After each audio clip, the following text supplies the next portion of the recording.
O Trump, cara, ele anunciou, ele fez anunciou aí uma tarifa que, pelo que eu ouvi na rádio, pelo que eu li também, pegou todo mundo meio que de surpresa. E aí a gente está agora vivendo, eu não sei se é especulação, se as razões são especulativas e tudo mais, mas tem o lance do Brasil, do BRICS, de uma forma geral. Ele tem falado também bastante sobre a maneira como, entre aspas, temos tratado o ex-presidente Bolsonaro, né? Que ele considera que está sendo injustiçado, né?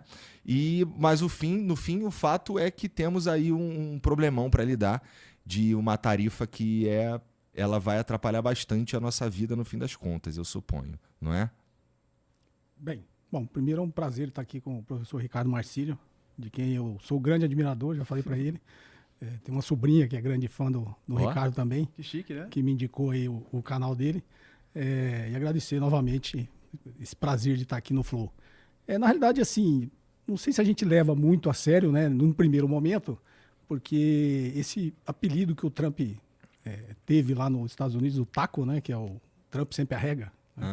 Que é Trump always chicken out. Boa.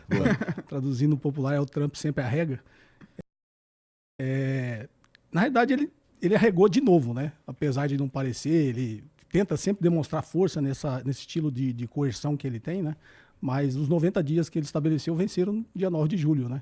Então, antes de vencer, ele aplica a tarifa e coloca o dia 1º de agosto. Então, na realidade, ele arregou de novo, né? Ele está dando sempre um prazo. E nessa carta, se a gente olha bem, primeiro é uma excrescência, né? A forma como ele se comunica como chefe de Estado. A carta nitidamente é uma colcha de retalhos, é meio que um Frankenstein, né? Ele inicia ali dando um teor político, tentando defender o indefensável, né? Que é pedir aí e tentar interferir em assuntos soberanos do Brasil, né? Não tem nada a ver um país tentar querer ditar aí o que o outro país vai fazer internamente com as suas instituições. Mesmo que o executivo quisesse, existe uma clara separação dos poderes aqui, né? Não é uma ação do executivo, é uma ação do judiciário. Mas ele começa a carta citando, né, a questão do Bolsonaro. No meio, parece que foi um Ctrl-C, Ctrl-V ali das outras, até então, né, das outras 21 cartas que ele enviou. Tanto que nesse meio aí, quando ele envia, ele fala de déficit. Os Estados Unidos não tem déficit comercial com o Brasil. E no final tem sempre o que ele sempre envia para os outros, que é um trechinho, ó, não põe tarifa, senão eu vou somar a tarifa que eu já coloquei. E no finalzinho tem sempre o veja bem, né?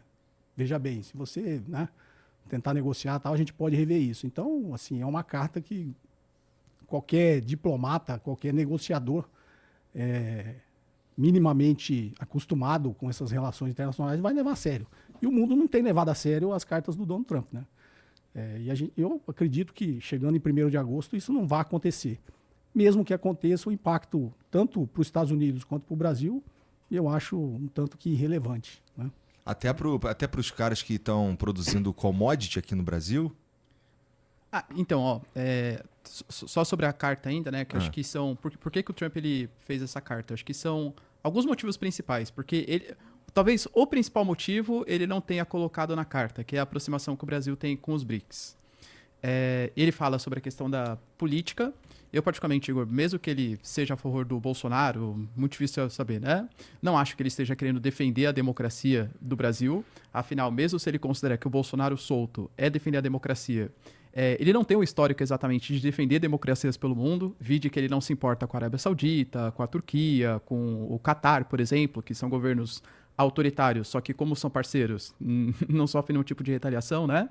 Ou seja, se o Lula tivesse uma postura pró-Estados Unidos, possivelmente ele não estaria falando de democracia com o Bolsonaro. A questão da comercial mesmo, que aí ele cometeu inclusive um erro, já que o Brasil não tem esse déficit. E penso que é muito mais por conta dos BRICS.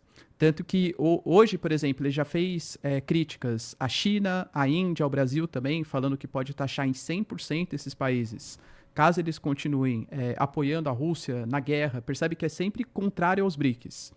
E o Brasil, na última cúpula, ele falou de propostas como, por exemplo, alternativas ao FMI e ao Banco Mundial, que é uma coisa que desagrada ao governo Trump.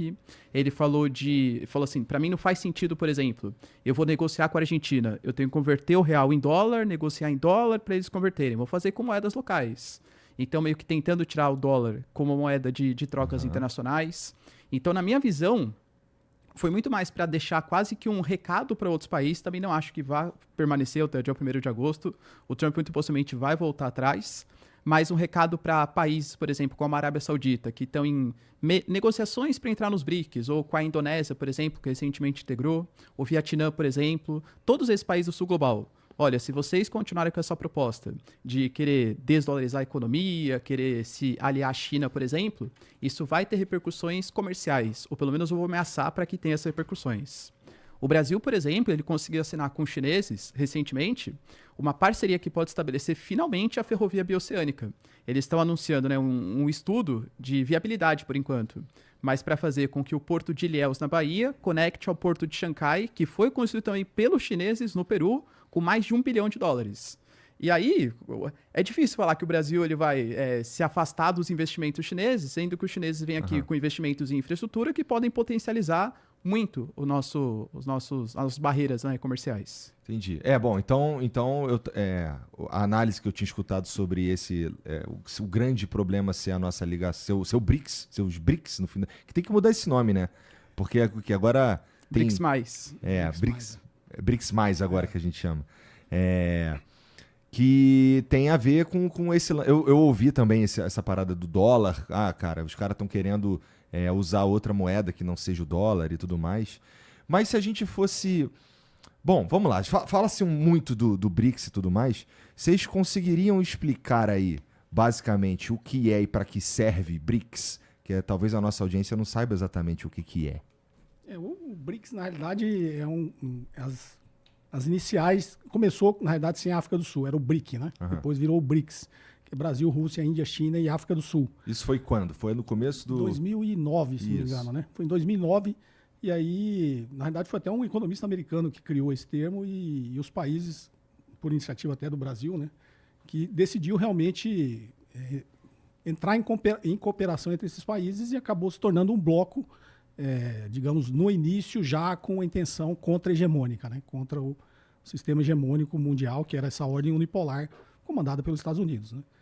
Desde o princípio, primeiro os americanos não levaram muito a sério. Até a posse do Trump, você via que ele não sabia, não entendia direito ainda o que era o BRICS. Mas na posse do Trump, na cabeça dele, e ele falou pela primeira vez sobre o BRICS, já ameaçando o BRICS por ele já ter uma intenção, ter o novo Banco de Desenvolvimento, que é conhecido como Banco do BRICS, a intenção de não utilizar o dólar nas suas transações internacionais. Isso para os Estados Unidos vai ser fatal, porque o que mantém a hegemonia americana ainda é a hegemonia do dólar, que lhe confere um poder que foi chamado como um privilégio exorbitante, né? Você ter a impressora do dinheiro que o resto do mundo utiliza.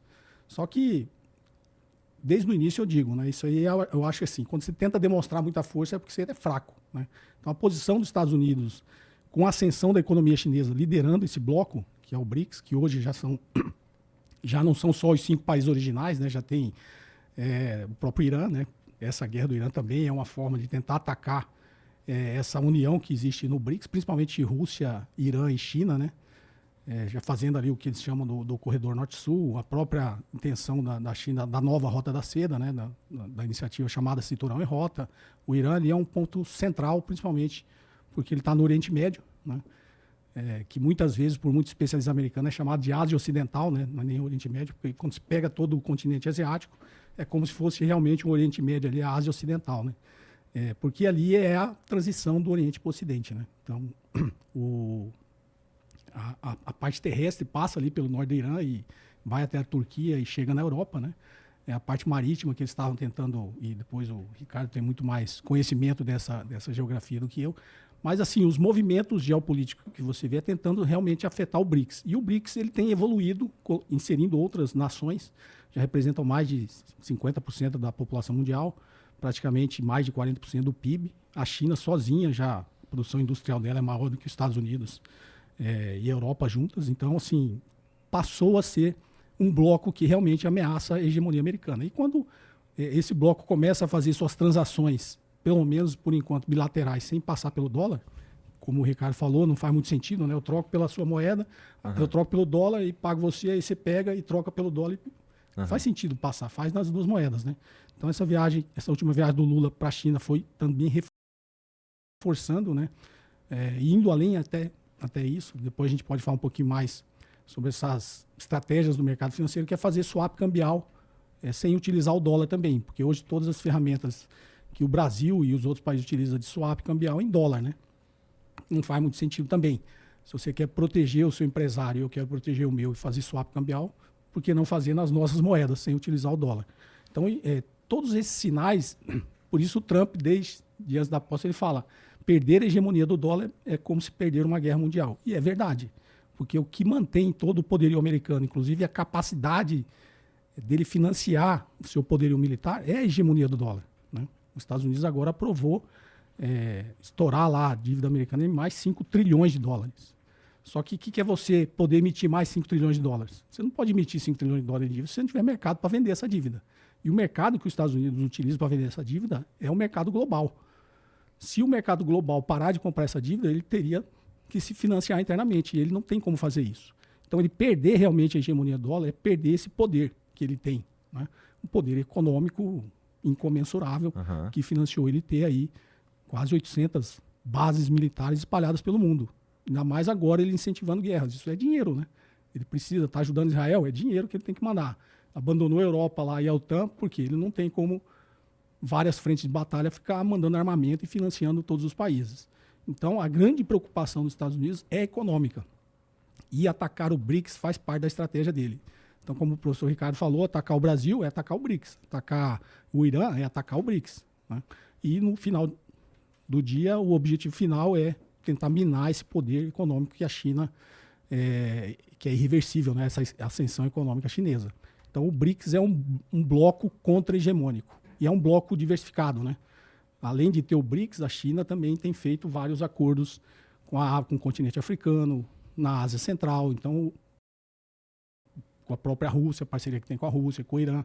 A China tem atuado em várias frentes, mas um bloco que reproduz o que seria um bloco contra-hegemônico é o BRICS. Entendi. E eu achei que na última cúpula dos BRICS, pelo menos é o que os diplomatas brasileiros estavam falando, né? Porque quando você pega os 4 fundadores, ou até a África do Sul, vamos colocar, vai. África do Sul, China e Rússia tem uma postura bastante contra Estados Unidos, bastante anti-Ocidente. Agora, Índia e Brasil é meio que aquele meio termo, negocia com os dois lados, né? Como a cúpula foi sediada no Rio de Janeiro e o Brasil que ia propor os temas, eu achei que o Brasil ia fazer aquela meio mais blasé, assim, sabe? Vamos colocar, por exemplo, a questão da saúde. E realmente formou uma comitiva na última cúpula para as doenças dos países subdesenvolvidos. Muito por culpa também dos Estados Unidos, porque os americanos, eles saíram da OMS, isso já comprometeu bastante a ajuda que eles davam para os países pobres, e acabou também o USAID, que também, querendo ou não, financiava ajuda sanitária para os países pobres. Então, achei que o Brasil ia focar na questão da saúde, na questão da governança da inteligência artificial, falar sobre uma pré-COP30, porque também a gente vai sediar a COP30 esse ano. Só que a resolução final, ela pegou em alguns pontos que desagradaram bastante os Estados Unidos. Por exemplo, a gente condenou as ações que Israel e Estados Unidos fizeram atacando o Irã. A gente fez críticas também às tarifas que foram aplicadas pelo Trump. Então, a gente adotou uma postura bastante política. Até a Índia também, né? Que também tenta ser mais neutra na situação. Tanto que hoje, né, quando a gente pega o Senado americano ou o Lindsey Graham falando da possibilidade de taxar a Índia e taxar Brasil e China, mais uma vez, acho que é impensável fazer isso até pela própria economia americana. Se as repercussões que uma taxação de 50% no Brasil podem impactar bastante o mercado interno americano, imagina você taxar em 100% o mercado chinês, o mercado indiano e o mercado brasileiro ao mesmo tempo, em um momento em que você tem uma inflação maior do que a média histórica nos Estados Unidos. O Trump, por exemplo, brigando com o Federal Reserve para ver se ele consegue baixar a taxa de juros. E o Jerome Powell, falando que não pode baixar porque não tem certeza de quais vão ser os impactos das tarifas. Por isso que eu acho que nem vai para frente, não vão para frente essas tarifas, porque muito possivelmente os impactos econômicos para a sociedade americana vão ser muito altos. E o Trump sabe que ano que vem tem uma eleição importante, que é os midterm elections. Se ele não conseguir dar conta de controlar a inflação, de reduzir essa taxa de juros, muito possivelmente ele vai perder o controle da Câmara e aí vai dificultar o restante do seu governo. Basicamente, essas tarifas que ele está propondo, que ele está impondo, na verdade, porque, bom, tem lá o TOCA, né? Mas à medida que ele vai impondo essas tarifas aí, ele está, na verdade, atacando o próprio povo americano, porque no fim, outro dia eu tava vendo um vídeo dos caras falando assim, e aí, você é a favor do Trump, dessas medidas do Trump, não sei o quê? Aí o cara, não, só a favor, que não sei o quê. Passa uma outra pessoa. Alguém me falou isso, eu fui encontrar esse vídeo. Aí o cara, passa um outro cara e fala assim, porra, mas aí quem vai pagar a conta é a gente, cara. Porra, não tá entendendo isso? E tudo mais. No fim, uma das... Dá pra dizer que ele volta atrás porque, no fim, ele saca que vai pegar... Ele sabe, desde o começo, que isso pega de verdade é o próprio povo americano, não é isso? Esse vídeo eu também já citei algumas vezes, que é engraçado que o cara tá passando, um Deve importador... ter sido tu que me falou, Pode ter sido na última conversa, o importador fala, não, cara, quem vai pagar somos nós, né? Deixa eu te explicar, né? O produto vai entrar, quem vai pagar sou eu. Eu tenho uma importadora, eu vou pagar, obviamente eu vou repassar pro meu preço, o distribuidor vai repassar pro preço, e no final, quando você for comprar o produto, é você que vai pagar. Então, assim, o americano médio, ele não tem essa compreensão. E eu acho que quando ele começar a sentir esse impacto, aí tem esse impacto político na base do Trump, na base eleitoral. Então, a gente estava até comentando antes, né? Pô, o Brasil, tudo que representa do PIB brasileiro, 2%. Não vai gerar um impacto tão grande para o Brasil a ponto de gerar uma recessão econômica no Brasil. Óbvio que é ruim.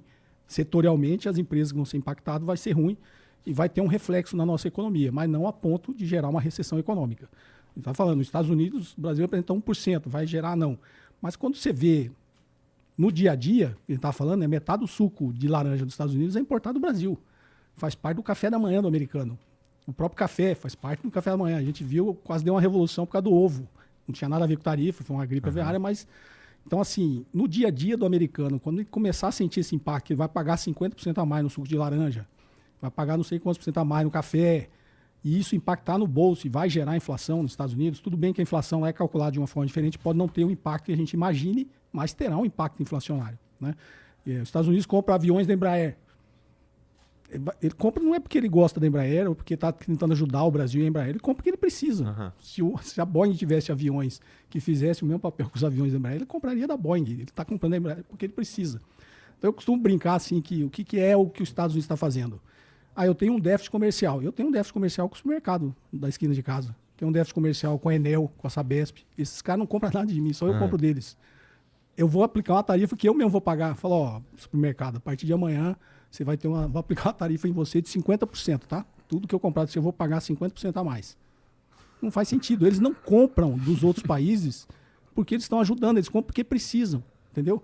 E a globalização, o que o próprio Estados Unidos pregou ao longo do tempo, né, o consenso de Washington, livre comércio, livre fluxo de capitais, livre mercado, foi o que estabilizou a economia global da forma que é.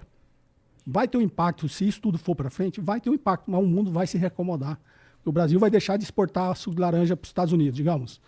Não vai exportar mais o que exporta, vai perder metade das exportações por conta da tarifa, né? Mas os Estados Unidos vai ter que comprar de alguém essa laranja. Vai comprar de outro país. Aí o Brasil vai exportar para esse... Então, esse deslocamento do mercado vai acontecer, mas o mundo vai se reacomodar. E, no final das contas, se ele levar essa política em frente, quem vai pagar são os americanos. Quem paga a tarifa é quem importa. São os americanos que vão acabar pagando isso aí. E eu acho que não chegará nesse ponto, porque quando o americano médio começar a sentir o impacto das tarifas no dia a dia, das contas que ele tem que pagar, vai existir uma pressão muito forte. Já está existindo, né? Várias mobilizações, manifestações, não só populares, como no próprio Congresso americano, contra, né, essa política tarifária do Donald Trump. Então eu acho que, no limite, isso não vai em frente do jeito que ele está imaginando que vai. E você que tá assistindo esse vídeo aqui no Talk Flow, dá pra você virar membro, cara, do Flow agora. É um botãozinho do lado do botão de se inscrever. A gente faz um programa semanal só pros membros. Olha! Então fique esperto aí. Se quiser virar membro, tá bem aqui do lado, é mão merreca, custa menos de R$8, irmão.